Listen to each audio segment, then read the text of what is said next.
Greetings, greetings, greetings. Today is August 20th, 2019. And this is going to be a real quick lesson in weaponized logic regarding Jesus. All right, and so we're just going to dig right in and keep it under 10. All right, so if you got your scriptures, turn real quick to Acts 4 and 12.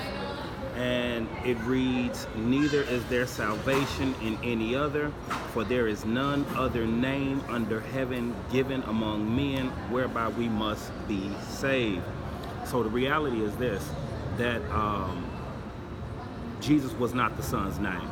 I think that if you've been checking out the previous two lessons in Weaponized Logic, you've heard me say it. I'm going to kind of recap it here right now, that the letter J was created in 1524 by Gian Giorgio Trezino. So if we logically understand that the letter J was created less than 500 years ago, then utilizing logic, we can then understand that Jesus was not the Son's name. And so the reason why this is so important is because if we understand that Jesus was not the Son's name, and then we go on to read, "For there is none other name under heaven given whereby men must be saved," what name are we holding to high esteem? Because there is one name, Philippians tells you, that is above all names, right?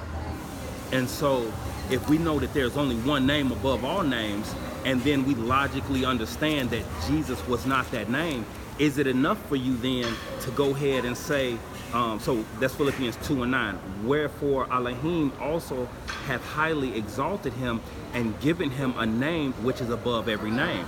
Okay, so if you think that it's acceptable for you to go on and create a name that is not his name, and then put faith, put your worship, put your energy and your being into a name that you have either accepted or have created for yourself, is that not idolatry? Is it not idolatrous that you accept a name that is not his name and then give yourself to that?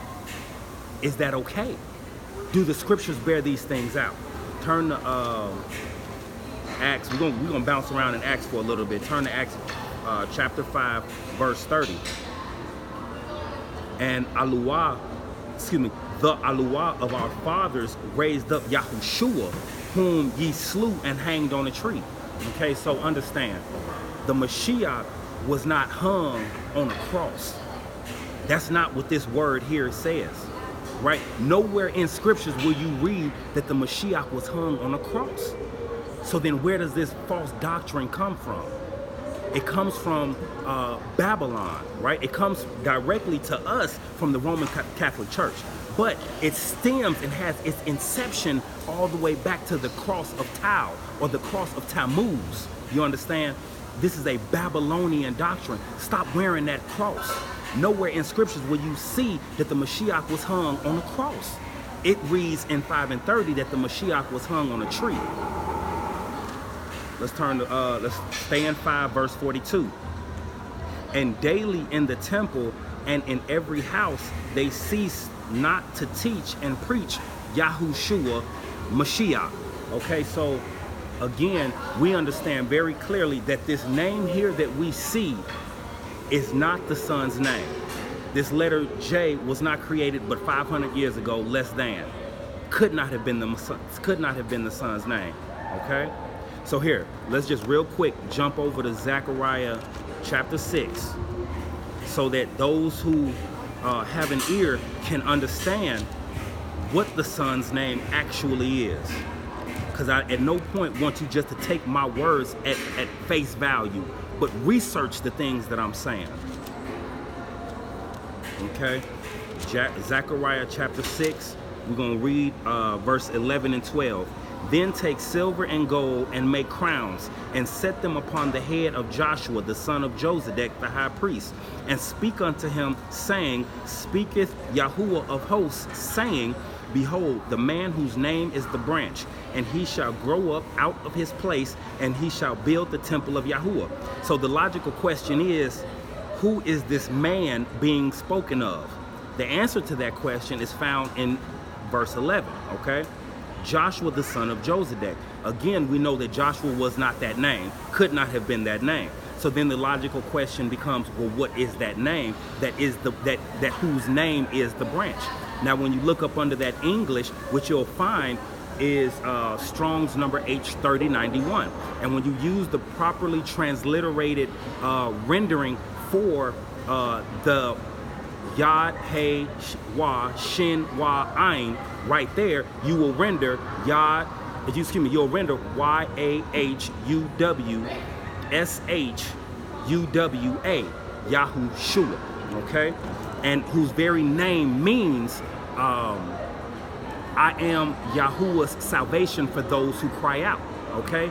The Son said that he will come in his Father's name. Jesus is not coming in the Father's name. Is the Son made out to be a liar? Elohim forbid, right? He said that he will come in his Father's name. Yahushua is literally coming in the Yad He Wa. Yad He Wa Shin Wa Ayin is literally coming in the Father's name. Yad He Wa, what's that? The Father's name.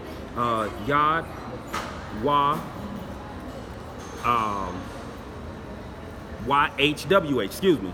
Yahuwah, the Son actually does come in the Father's name. Yahushua does come in the name Yahuwah. You understand? Jesus does not come in that name. Jesus is not the name of the Son. Stop putting your faith, your trust, your reliance, your energy into a false name. That's not where your salvation lies. Your salvation lies in the name of Yahushua. For all those who call upon the name of the Master will be saved. Okay? So let's jump back to Acts chapter 8. Jump back to Acts chapter 8. 35. 8 and 35. Then Philip opened his mouth and began at the same scripture and preached unto him Yahushua. You understand? And you can read the account of what was happening here. All that I'm really doing here is bringing out that these men of old, these malakim of old, these messengers of old, came and preached the name of Yahushua, not Jesus, Jesus, Isus, none of these false names. None of these false names. And now we're going to see what the Son himself said. Turn to Acts chapter, and I know we just burning through these scriptures, but pause it, play it, run it back if you need to. Acts chapter 26, verse 15. I'll read 14. And when we were all fallen to the earth, I heard a voice speaking unto me and saying in the Hebrew tongue, Shaul, Shaul, why persecute? Now these are the red letters right here. Shaul, Shaul, why persecutest thou me? It is hard for thee to kick against the pricks. And I said, who art thou, master? And he said, and back in the red letters, I am Yahushua, whom thou persecutest. Now again, in the English, what we see here in the King James Version is I am Jesus whom thou persecutest.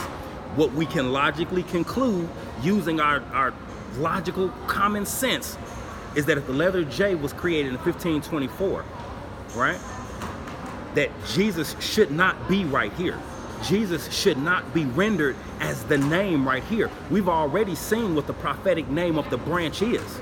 We understand the branch is the Master to come. We understand that Jesus could not have been that name. So then it begs the question, why isn't the name properly rendered here?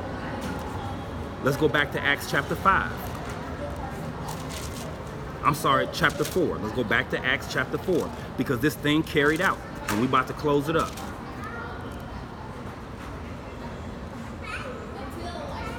Acts chapter 4, verse 18. And they called them and commanded them not to speak at all, nor teach in the name Yahushua. You see, this thing has been commanded from old that these malakim should not speak in the name of Yahushua. Why? Because that's where the power is. That's where your salvation lies. That's where blind Bartimaeus was healed, in Yahushua, not Jesus. So I leave these words to you in the name of the Father, Yahuwah, in the name of our King, Yahushua. Shalom.